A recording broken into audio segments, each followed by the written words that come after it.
Sleepy but undeterred, after a long night on the streets, hundreds of Koreans continue their protests into the morning. This metal workers' union is demanding the resignation of President Lee Myung-bak.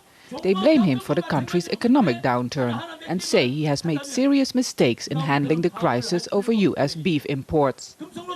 We know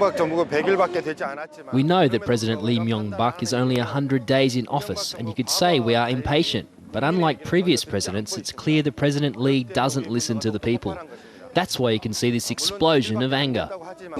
This is what's left over of what was the largest demonstration in nearly 20 years' time. The anger at the US imported beef is increasingly being directed at President Lee, who is being accused of being very stubborn. His honeymoon, only 3 months in office, has turned into a real nightmare.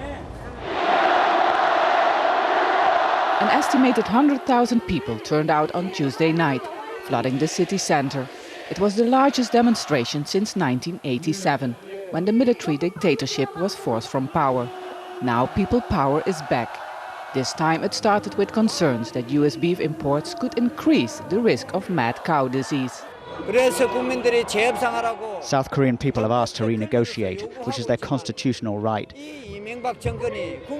But Lee Myung-bak's government has not listened to the people's voice, has not answered the people's demands. The entire South Korean cabinet offered to resign over the matter, including Agriculture Minister Chung Woo-chun. He tried to address one of the rallies, but was shoved and jeered, and eventually gave up. President Lee was elected under heavy voter expectation that he'd revive the economy, but the former Hyundai chief executive has so far failed to deliver. The issue over US beef is symbolic of that. There's a broad sentiment that Lee caved in to the US, allowing beef imports to resume in an attempt to help secure a free trade deal. South Korea's 5-year-long beef ban put a stop to a trade worth more than $800 million a year. That barrier is now gone, and President Lee is paying a heavy political price on the streets. Vaessen, Jazeera, Seoul.